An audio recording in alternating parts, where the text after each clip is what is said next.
وہ انشاءاللہ العزیز آج سننے کی ہم سعادت حاصل کریں گے۔ آج ہر آدمی یہی چاہتا ہے کہ وہ دنیا میں کامیاب ہو جائے، اور اس کامیابی کے پیچھے وہ اپنی تمام تر کوششوں اور محنت اور ہر طرح کی کاوشوں کو لگاتا ہے۔ جو اس سے ہو سکے اپنا مال خرچ کرتا ہے، اپنی محنتوں کو خرچ کرتا ہے، اپنی نیند قربان کرتا ہے، اور تمام تر کوششوں کاوشوں کے ساتھ کامیابی کو حاصل کرنے کی طرف ایک دوڑ ہے اور ایک لگن ہے۔ آیا کہ مسلمان کو دنیا کے اندر بھیجا گیا ہے، پیدا کیا گیا ہے، تخلیق اس کی گئی ہے، تو کیا صرف اس مسلمان کو دنیاوی کام کاج کے لیے ہی دنیا میں بھیجا گیا ہے؟ کیا مسلمان کو دنیا کے ہی مال و متاع کمانے کے لیے ہی دنیا میں بھیجا گیا ہے؟ اور کیا ظاہری طور پر مال و متاع کما لینا، یہ مال حاصل کر لینا، کیا مسلمان کی کامیابی یہی ہے؟ اس کا معیار یہی ہونا چاہیے؟ ہرگز ایسا نہیں ہے۔ قرآن مجید فرقان حمید کا اگر ہم مطالعہ کریں تو اللہ تعالیٰ نے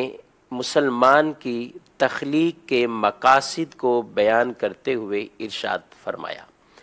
وَمَا خَلَقْتُ الْجِنَّ وَالْإِنسَ إِلَّا لِيَعْبُدُونَ، اور میں نے جن اور انسانوں کو پیدا نہیں کیا مگر اپنی عبادت کے لیے، یعنی ان کو عبادت کے لیے ہی پیدا کیا ہے۔ اور اللہ تبارک و تعالیٰ نے انسانوں کی تخلیق کی ہے، ان کو دنیا میں بھیجا ہے، تو وہ دنیا میں رہ کر اللہ تبارک و تعالیٰ کی عبادت کرے، اپنی معاش کے معاملات، کمائی کرنا، روزگار کا سلسلہ اپنانا، روزمرہ کی زندگی ضروریات اپنی پوری کرنا، اپنے بچوں کے معاملات کو چلانا، یہ بھی ساتھ ساتھ ہے، لیکن اس کے ساتھ ساتھ ایسا نہیں ہے کہ اس میں اتنا مشغول ہو جائے کہ اپنی آخرت کو، اللہ کی یاد کو، ذکر کو، عبادتوں کو بالکل یکسر بھول جائے۔ یہ طریقہ کار، یہ انداز بالکل مناسب نہیں ہے اور ہرگز درست نہیں ہے۔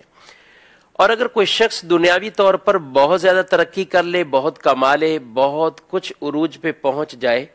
تو ایسے شخص کو بھی کسی طور پر بھی کامیاب نہ تصور کیا جا سکتا ہے، نہ اسے کامیاب کہا جا سکتا ہے۔ کامیاب وہی ہے جسے اللہ کامیاب فرمائے، کامیاب وہی ہے جسے اللہ کے رسول صلی اللہ علیہ وآلہ وسلم کامیاب فرمائے، کامیاب وہی ہے جسے شریعت مطہرہ کامیاب فرمائے۔ اور وہ مومن کون سے کامیاب ہیں، وہ مومن کون سے فلاح پانے والے ہیں، وہ مومن کون سے ہیں جو اللہ تبارک و تعالیٰ اور اس کے پیارے حبیب صلی اللہ تعالیٰ علیہ وآلہ وسلم کے پسندیدہ مومن ہیں، جو اللہ تبارک و تعالیٰ اور اس کے پیارے رسول صلی اللہ تعالیٰ علیہ وآلہ وسلم کے فرامین کے مطابق زندگی کو گزارنے والے مومن ہیں۔ وہ کون سے مومن ہیں؟ قرآن مجید فرقان حمید میں اللہ تعالیٰ نے ان کا ذکر فرمایا ہے، ان کا بیان فرمایا ہے۔ ابتداً حضرت عمر بن خطاب رضی اللہ تعالیٰ عنہ، آپ کی ایک روایت ہے، آپ فرماتے ہیں کہ جب نبی اکرم صلی اللہ علیہ وآلہ وسلم پر وحی نازل ہوتی تو آپ کا چہرہ اقدس کے پاس مکھیوں کی بھن بھناہٹ کی طرح آواز سنائی دیتی۔ ایک دن وحی نازل ہوئی تو ہم کچھ دیر ٹھہرے رہے، جب یہ کیفیت ختم ہوئی تو آپ صلی اللہ تعالیٰ علیہ وآلہ وسلم نے قبلہ رو ہو کر یہ دعا مانگی۔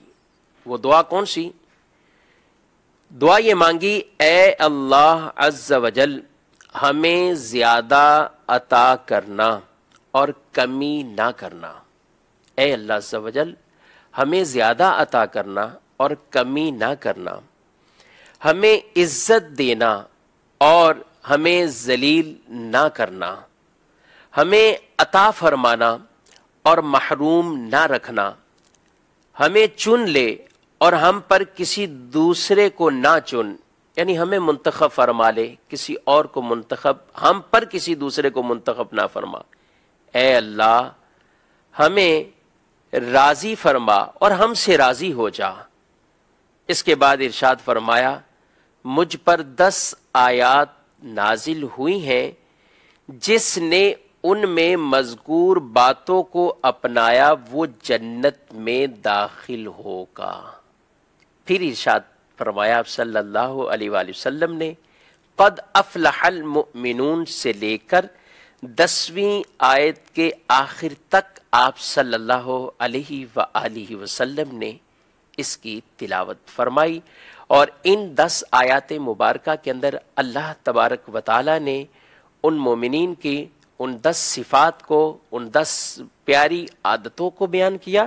کہ جن 10 عادتوں، جن پیاری صفات کی وجہ سے اللہ تعالیٰ نے ان مومنوں کو کامیاب فرمایا ہے، ان مومنوں کو اللہ تبارک و تعالیٰ نے کامیابی کی بشارت عطا فرمائی ہے۔ آئیے قرآن مجید فرقان حمید سے وہ سنتے ہیں کہ کن مومنوں کو اللہ تعالیٰ نے کامیاب فرمایا ہے۔ بسم اللہ الرحمن الرحیم، اللہ کے نام سے شروع جو نہایت مہربان رحمت والا ہے۔ قد افلح المؤمنون، بے شک ایمان والے کامیاب ہو گئے، بے شک ایمان والے کامیاب ہو گئے۔ الذین هم فی صلاتهم خاشعون، اور جو اپنی نماز میں خشوع خضوع کرنے والے ہیں، اپنی نماز میں اللہ تبارک و تعالی کے حضور اس طرح حاضر ہوتے ہیں، گڑ گڑاتے ہیں، اللہ تعالیٰ کے حضور عاجزی کے ساتھ، انکساری کے ساتھ، خشوع خضوع کے ساتھ، ڈرتے ہوئے رب کے حضور حاضر ہو جاتے ہیں، اللہ کی عبادت کرتے ہیں اپنے ظاہری اعضاء کے ساتھ اور باطنی اعضاء، یعنی باطنی طور پر بھی اور ظاہری طور پر بھی ان کے اعضاء بھی ایسے حاضر ہیں، اور وہ باطنی طور پہ بھی اپنے تصورات، اپنے تخیلات، ان تمام تر اپنی سوچیں، اپنی فکریں، وہ تمام تر دنیاوی معاملات سے ہٹا کر وہ اللہ کی عبادت میں ایسے مشغول ہو جاتے ہیں کہ نماز کے ظاہری معاملات کا بھی خیال رکھتے ہیں، نماز کے فرائض ہوں، واجبات ہوں، سنتیں ہوں، مستحبات ہوں، ان کا خیال رکھتے ہیں، نماز کے مکروہات ہیں ان سے بچتے ہیں، ناپسندیدہ باتیں ہیں ان سے بچتے ہیں، نماز کے اندر کس طرح اپنے دل کو مشغول کرنا ہے ان پر عمل کرتے ہیں۔ فرمایا کہ وہ ایسے ہیں کہ ظاہراً اور باطناً ہر اعتبار سے اللہ کے حضور ایسے حاضری دیتے ہیں کہ رب کعبہ ان مومنوں کی تعریف فرما رہا ہے، اور ان مومنوں کی کامیابی کا اعلان خود اللہ تعالیٰ اپنے پیارے کلام قرآن مجید فرقان حمید میں اللہ تعالیٰ ان کا اعلان فرما رہا ہے کہ وہ مومن وہ کامیاب ہو گئے، وہ مومن کامیاب ہو گئے۔ اس آیت مبارکہ میں جو بشارت دی گئی وہ فرمایا پہلی بات مومن کے لیے ذکر کی گئی کہ مومن وہ کامیاب ہے، ایمان نہیں تو کچھ نہیں، پہلی شرط ہی ایمان ہے، ایمان کے بغیر کسی کا کوئی بھی نیک عمل قابل قبول نہیں ہے، وہ جتنا بھی بڑا کوئی بظاہر نیکیاں کرنے والا ہو، بظاہر کتنی بھی عبادت کرنے والا ہو، عبادت گزار ہو، عبادت گزار سے مراد دنیاوی طور پر جنہیں عبادت سمجھا جاتا ہے یا واقعی ہی عبادت کرتا ہو لیکن ایسا کوئی معاملہ ہے جس کی وجہ سے وہ دائرہ اسلام سے خارج ہے، تو ایمان پہلی شرط ہے۔ آپ قرآن مجید فرقان حمید میں جہاں بھی پڑھیں، جہاں جنت کی جزائیں ہیں، جنت انعام ہے، جہاں جتنے بھی انعامات کا ذکر ہے تو بیان کس کو کیا گیا ہے؟ ان تمام تر چیزوں کے لیے، ان الذین آمنوا وعملوا الصالحات، ایمان اور نیک عمل کیے جنہوں نے، ایمان پہلے، کہیں فرمایا وہو مومن، جس نے عمل کیے نیک لیکن مومن ہو، تو ایمان کی شرط یہ پہلی شرط ہے۔ اگر ایمان نہیں ہے تو پھر چاہے کسی کے ساتھ بظاہر نیکی والے معاملات ہو، بظاہر کسی کے ساتھ مدد والے معاملات ہو، کسی کا علاج معالجہ ہو، کسی کی مالی امداد ہو، کسی کے ساتھ حسن سلوک ہو، کسی کے ساتھ بھائی چارے کا معاملہ ہو، کسی کی مشکل کو آسان بنا دیا ہو، لیکن ایمان نہیں تو یہ نیکیوں کی ان کی جزا اللہ کے حضور اس کو کچھ نہیں ملے گی۔ پہلی شرط آدمی کا ایمان ہونا یہ ضروری ہے، اور ایمان کی حفاظت کرنا بھی آدمی پر بہت ضروری ہے کہ بسا اوقات ایمان ضائع ہو جاتا ہے علم نہ ہونے کی وجہ سے. نیکی والے اعمال تو بڑے کیے جاتے ہیں لیکن ایمان کو محفوظ نہیں کیا جاتا, ایمان کی حفاظت نہیں کی جاتی. ایمان ضائع ہو گیا, نیکیاں جتنی بھی کرتے رہیں تو اس نیکی کا کوئی بھی اجر و ثواب نہیں ہوگا جب ایمان ہی نہیں ہے. تو ایمان شرط اول ہے, اور وہ ایمان اپنے تمام تر تقاضوں کے ساتھ جیسے ایمان لانا ہے, اللہ پر ایمان, اللہ کے رسول پر ایمان, تمام رسولوں پر ایمان, اللہ کی کتابوں پر, اللہ کے فرشتوں پر, اور دین متین کی ضروریات دین پر, ان تمام پر جو ہے وہ ایمان. یہ ایک مسلمان کے لیے جو ضروری اور اہم چیزیں ہیں, ان تمام پر اس کا اعتقاد اور ایمان ہونا, یہ اس کی ایمانیات کے احکام اور مسائل ہیں. ان کے اوپر بہت زیادہ آدمی کو سنجیدگی کے ساتھ غور کرنا چاہیے. تو ایمان کے بعد یہ فرمایا کہ وہ جو اپنی نمازوں میں گڑ گڑاتے ہیں, خشوع خضوع کرتے ہیں, نماز کے ظاہری اور باطنی. ظاہری طور پر اعضاء کے ساتھ بھی نماز میں ہمیں حکم ہے, ہم جب نماز پڑھتے ہیں تو ہم نماز کے اندر نظر کہاں رکھیں, آنکھ کے کنارے سے کسی طرف ہم نہ دیکھیں, آسمان کی طرف نظر نہ اٹھائیں, کوئی عبث اور بیکار کام ہم نہ کریں, کوئی دوسرے کام کے اندر جو ہے وہ ہم مشغول نہ ہو جائیں. نماز کے اندر ہم اپنی انگلیوں کو یہ چٹکھانے والے کام میں مشغول نہ ہو جائیں. اسی طریقے سے کوئی اور معاملات کے اندر کئی ایسے نماز کے اندر ان چیزوں کا خیال نہیں رکھتے, امام کے پیچھے کھڑے, نماز تکبیر اللہ اکبر کی, لیکن وہ داڑھی کو تھوڑی دیر سر کے اوپر خارج کر لیں گے, پھر اگر ٹوپی ہے تو اس کو صحیح کر لیں گے,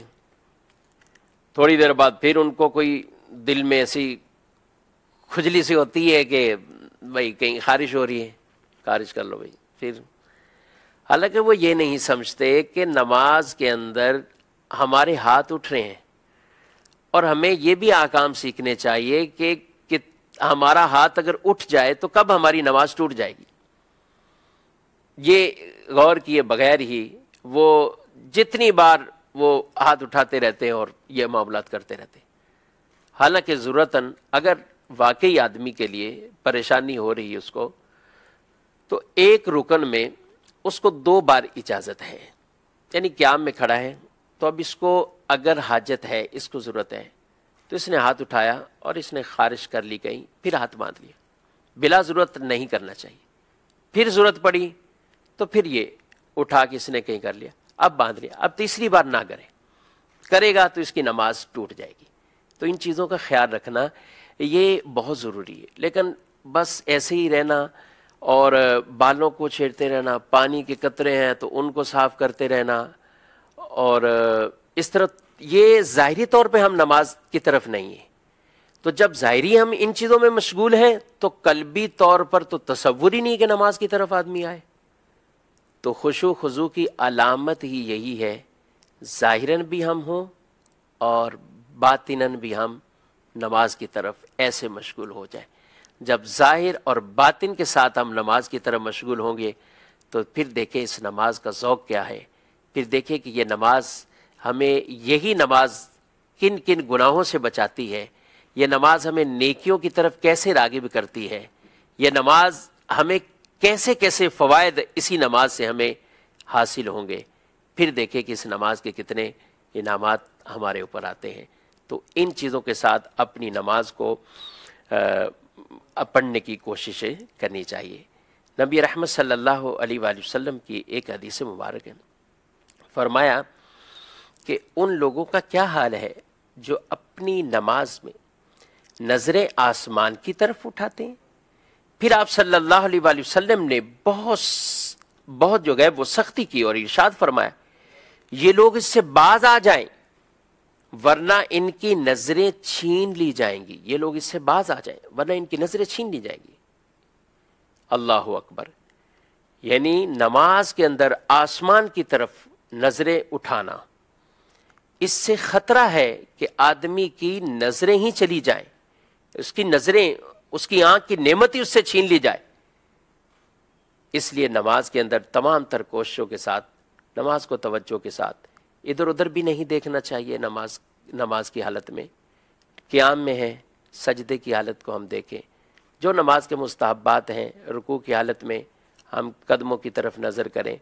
تو جب اس طرح ہماری یہ ظاہری حالت ہوگی تو انشاءاللہ قلبی طور پہ بھی تصور انشاءاللہ بنتا رہے گا. یہ اصل میں شیطان ہے جو آدمی کو اول روکتا ہے کہ نماز نہ پڑھے، لیکن جب وہ انسان اس کو جھٹک دیتا ہے، نماز کی طرف آ جاتا ہے، تو پھر شیطان کی کوشش ہوتی ہے کہ اب کسی طرح اس آدمی کو نماز میں ہی ادھر ادھر مشغول رکھا جائے اور اس کو نماز صحیح طریقے سے نہ پڑھنے دی جائے. نبی رحمت صلی اللہ علیہ وسلم نے فرمایا، نماز میں ادھر ادھر توجہ کرنے والے کے بارے میں سوال کیا تو آپ نے فرمایا یہ شیطانی لغزش ہے، اس کے ذریعے شیطان بندے کو نماز میں پھسلانا چاہتا ہے، یعنی وہ اپنی نماز کے اندر اس کی توجہ کو ادھر ادھر کرنا چاہتا ہے. تو اس لیے جس طرح بھی ہو سکے اپنی نماز کو اللہ کے حضور ایسی حاضری کے ساتھ بنانی چاہیے تاکہ وہ نماز کا ایک آدمی کو لطف بھی آئے. ان تعبد اللہ کأنک تراہ، ایسے اللہ کی عبادت کرو جیسے تم اللہ کو دیکھ رہے ہو. فإن لم تکن تراہ فإنہ یراک، اور اگر یہ نہیں ہے معاملہ فإنہ یراک، یہ تو تصور باندھو کہ اللہ تمہیں دیکھ رہا ہے، اللہ تمہیں دیکھ رہا ہے. اس یقین اور اس اعتقاد کے ساتھ اللہ مجھے دیکھ رہا ہے. جب ہم 5 وقت کی نماز اس انداز سے پڑھیں، ہم گھر میں ہوں تنہا بھی پڑھ رہے ہیں، ہم نوافل پڑھ رہے ہیں، ہم گھر میں سنتیں پڑھ رہے ہیں، اس انداز سے پڑھ رہے ہیں اللہ مجھے دیکھ رہا ہے، تو پھر یہ ایک تصور بن جائے گا اللہ دیکھ رہا ہے، اللہ دیکھ رہا ہے، اللہ دیکھ رہا ہے. تو پھر ہم جب تنہائی میں بھی جائیں گے تو اگر کوئی نافرمانی والے کاموں میں مشغول ہوں گے تو ایک دم یہ تصور آئے گا اللہ دیکھ رہا ہے، تو یہ کئی گناہوں سے ہم بچنے میں کامیاب ہو جائیں گے. اور جب نماز ایسی ہوگی تو پھر نماز وہ گناہوں سے ہمیں بچانے والی بھی نماز ہوگی. ہمارے بزرگان دین کی اس طریقے سے نمازوں کے بڑے بے شمار واقعات ہیں. حضرت سیدنا حاتم اسم رحمۃ اللہ تعالی علیہ،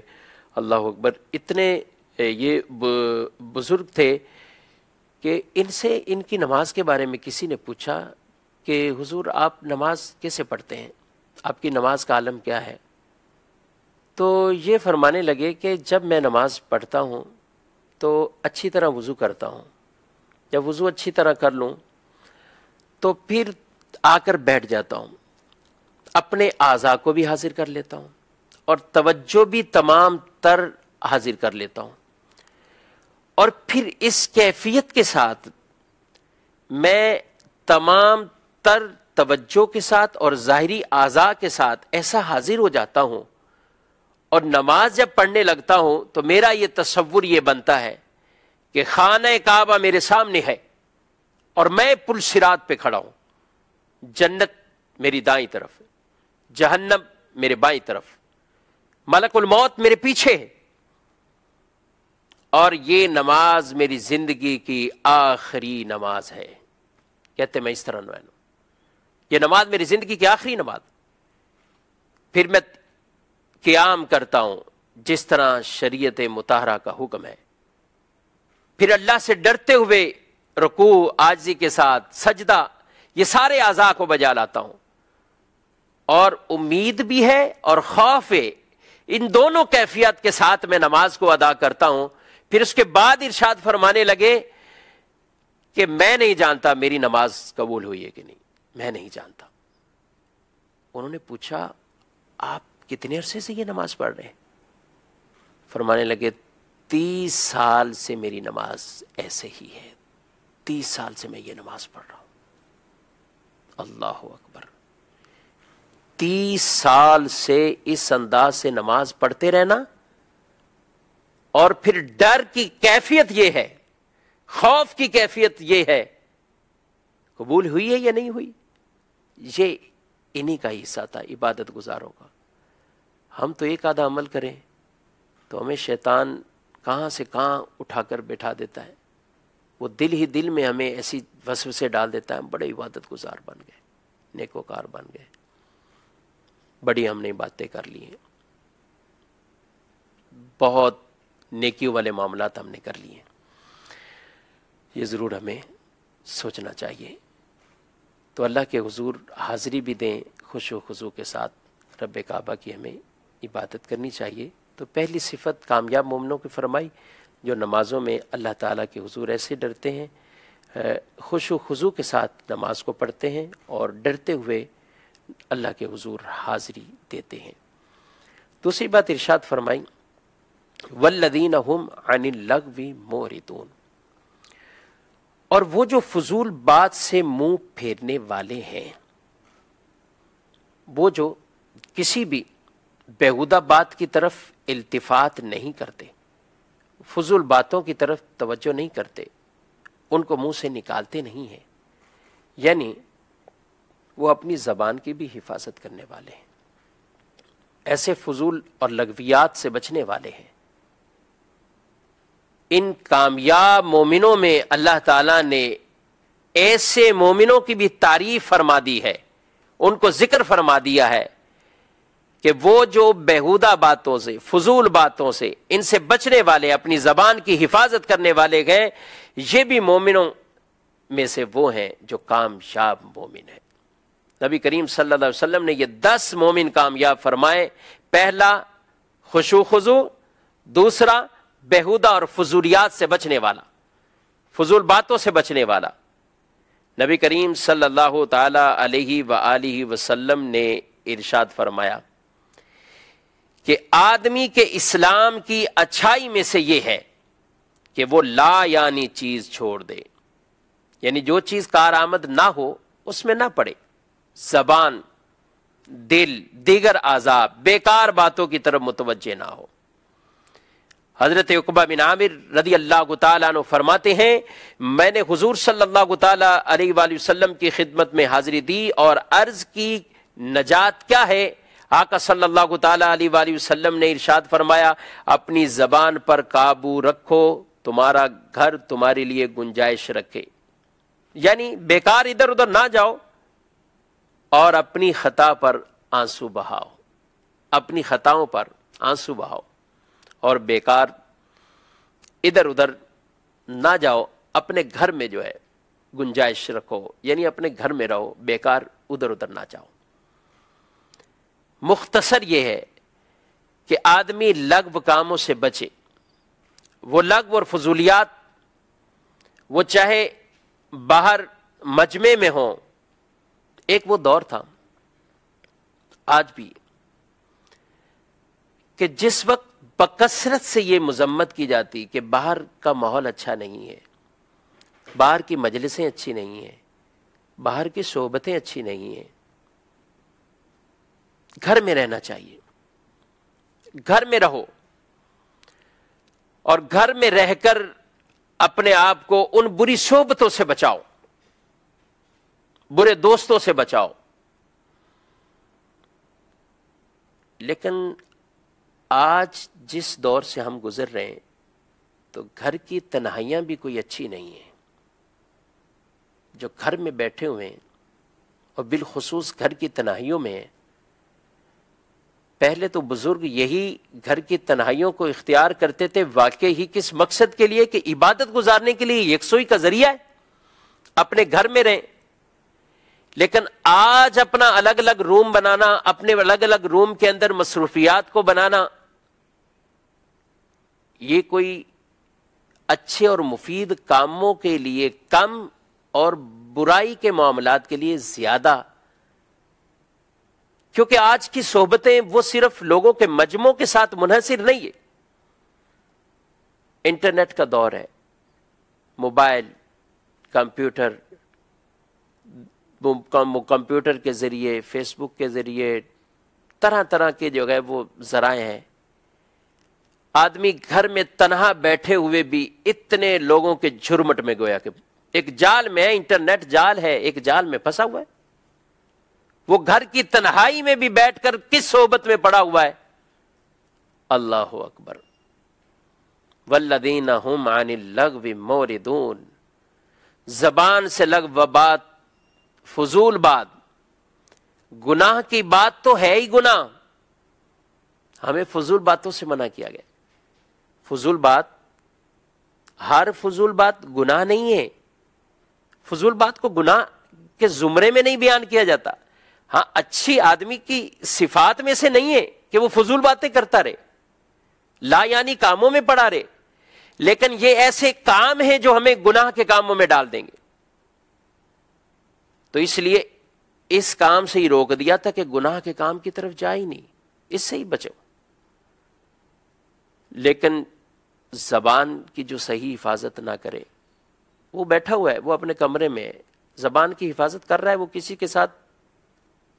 زبان سے نہیں بول رہا، لیکن اس کے ہاتھ چل رہے ہیں، اس کا دماغ چل رہا ہے، اس کی نظریں چل رہی ہیں، کون سی بد نگاہی میں پڑا ہوا ہے، کون سے دل کے برے خیالات میں پڑا ہوا ہے، کون سی انٹرنیٹ کی مصروفیت میں پڑا ہوا ہے۔ تو گھر کی تنہائیوں کی بھی جو تنہائیاں ہیں ہر ایک کے لیے وہ بھی اچھی نہیں ہے، مفید نہیں ہے۔ والدین کو بہت غور کرنا چاہیے، ماں باپ کو بالخصوص اپنے بچوں کو بھی ایسا تنہا نہیں چھوڑنا چاہیے۔ معذرت سے بہت سے گھروں میں ہے ایسے نظام کہ ٹھیک ہے اب بچہ 12 سال 15 سال کا ہو گیا، اس کو الگ روم چاہیے، اس کا وہ الگ روم ہے، بچی کا الگ ہے، بیٹی کا الگ ہے۔ ایسا تنہا نہیں چھوڑنا چاہیے، بچوں پہ بھی اس حوالے سے بھی نظر رکھنی چاہیے کہ بچے کی گھر کی تنہائی میں بھی اس کی انٹرنیٹ کی مصروفیت وہ کیسی ہے، اس کی انٹرنیٹ کی مصروفیت کیسی ہے اور یہ صحبت اس کی کیسی ہے۔ اول تو ان چیزوں سے ویسے ہی گریز کرنا چاہیے، ان چیزوں سے دور رکھنا چاہیے، لیکن اگر کچھ استعمال ہے تو کیسا استعمال ہے، تو اس سے یکسر ماں باپ کو آنکھیں نہیں بند کرنی چاہیے، اس طرف ضرور توجہ کرنی چاہیے اور یہ دیکھنا بھی چاہیے۔ انسان طرح طرح کے گناہوں میں اس تنہائی میں رہ کر بھی جو ہے وہ پڑا ہوا ہے، اور جس کی وجہ سے کثیر اس کو جو ہے دنیاوی طور پر بھی نقصان اٹھا رہا ہے، اپنی صلاحیتوں کو تباہ کر رہا ہے، اپنے پڑھائی کو تباہ کر رہا ہے، اپنی تعلیم کو تباہ کر رہا ہے، اور ساتھ ساتھ ذہنی طور پر بھی کتنی تباہیوں کی طرف وہ جا رہا ہے۔ وہ نوجوان جس کے ابھی نوجوانی کے دن جو ہے وہ یہ اپنی شخصیت کو، اپنی ذات کو کچھ بنانے کے دن ہے، لیکن اس کی ایسی مصروفیات ہو گئی ہیں کہ یہ اپنے آپ کو ہی تباہی کی طرف لے کے جانے والا ہے۔ آج بعض ماں باپ اس سے غفلت کرتے ہیں کہ ٹھیک ہے بچے ہمیں ستا نہیں رہے، اپنے کاموں میں مشغول ہیں، لیکن شاید یہ ماں باپ جانتے نہیں ہیں کل کو ان کو پچھتانا پڑے گا، یہ روئیں گے۔ تو اس لیے ایسی صحبتوں سے آج ہی اپنے بچوں کو ضرور بچانا چاہیے اور بچوں پہ نظر رکھنی چاہیے۔ آگے کامیاب مومن کی تیسری صفت کو اللہ تعالیٰ نے بیان کرتے ہوئے ارشاد فرمایا والذین ہم للزکاۃ فاعلون، اور وہ جو زکوٰۃ دینے کا کام کرنے والے ہیں، یعنی اپنی زکوٰۃ کو ادا کرنے والے ہیں۔ کامیابی پانے والے اہل ایمان مومن کا جو ہے وہ تیسرا یہ وصف بیان کیا گیا کہ پابندی کے ساتھ ہمیشہ اپنے مالوں پر فرض ہونے والی زکوٰۃ دیتے ہیں، اور زکوٰۃ جو شریعت مطہرہ نے اس پر لازم کی ہے، جس جس مال میں جس جس انداز سے لازم کی، جتنی جتنی کی، وہ اس مال کی زکوٰۃوں کو ادا کرنے والے ہیں، اللہ کے نام پر، اللہ کے حکم پر اپنے مال کی زکوٰۃوں کو ادا کرتے ہیں۔ اللہ تبارک و تعالی نے ان مومنوں کی تعریف فرمائی ہے اور ان مومنوں کو کامیاب مومن فرمایا ہے، یہ مرد بھی یہ عورتیں بھی۔ ذکر یہاں پہ اگرچہ مردوں کے صیغوں کے ساتھ ہے، لیکن ان فضائل کے اندر تمام خواتین، مومن خواتین بھی جو ہے وہ شامل ہوتی ہیں، جو ان صفات کے ساتھ اور ان اوصاف کو اپنے اندر اپناتی ہیں، وہ بھی ان تمام تر تعریفوں کی بھی حقدار ہیں، اور ان تمام تر فضائل وہ بھی انہیں ملیں گی، اور یہ تمام تر کامیابیاں اللہ ان خواتین کو بھی عطا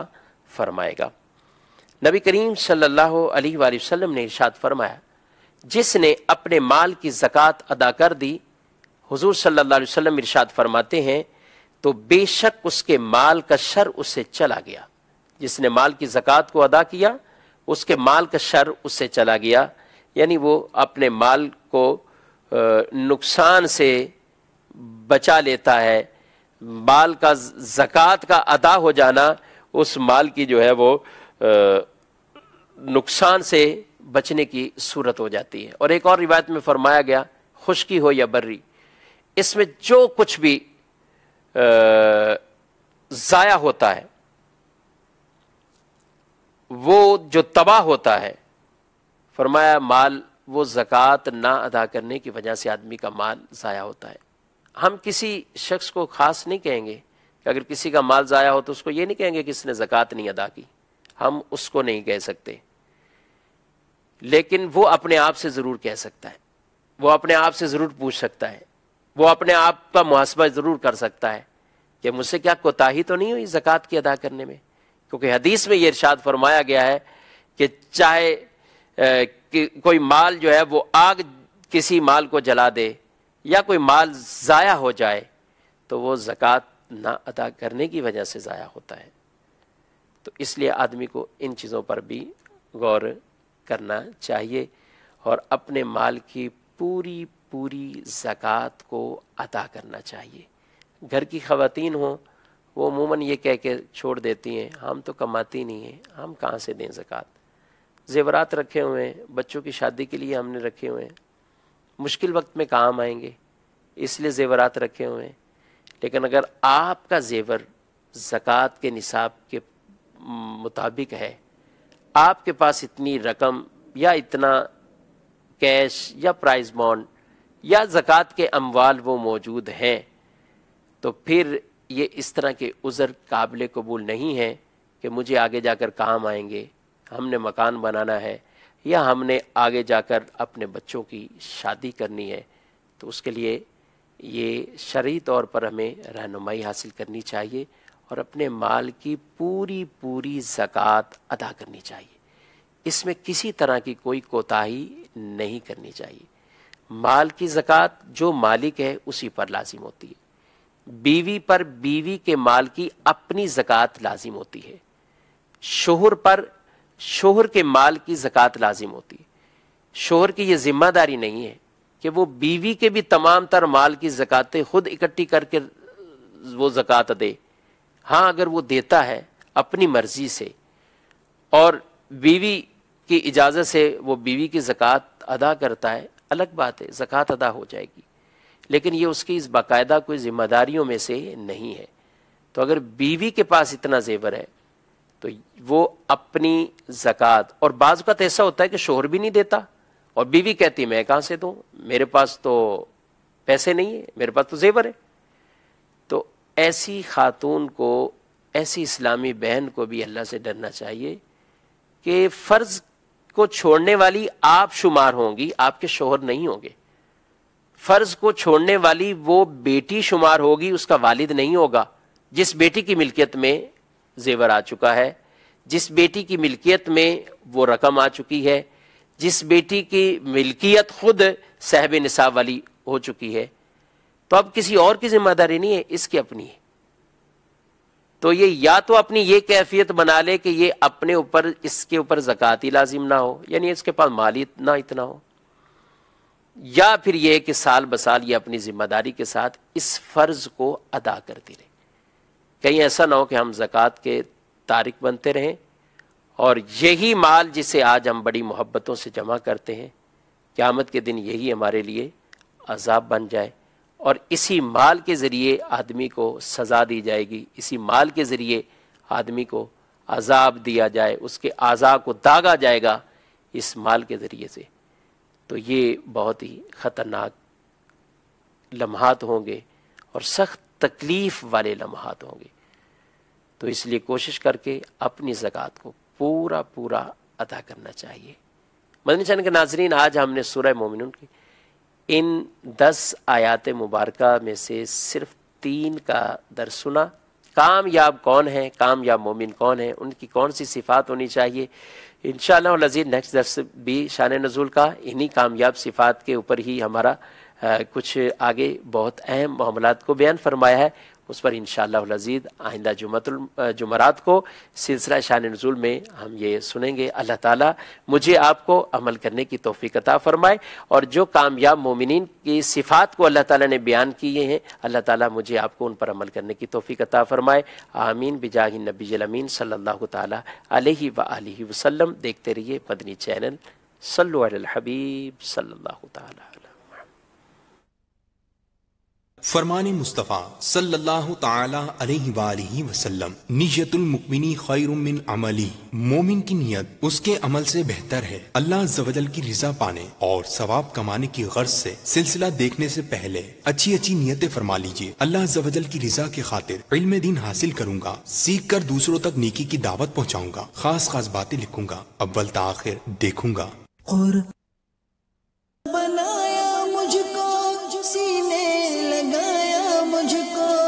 اپنا بنایا مجھ کو، سینے لگایا مجھ کو، جو بھی ہے میری وقت عطار کی بدولت۔ آئیے تلاوت قرآن مجید فرقان حمید سے پہلے کچھ اچھی نیتیں کیے لیتے ہیں۔ نیت المؤمن خیر من عمل۔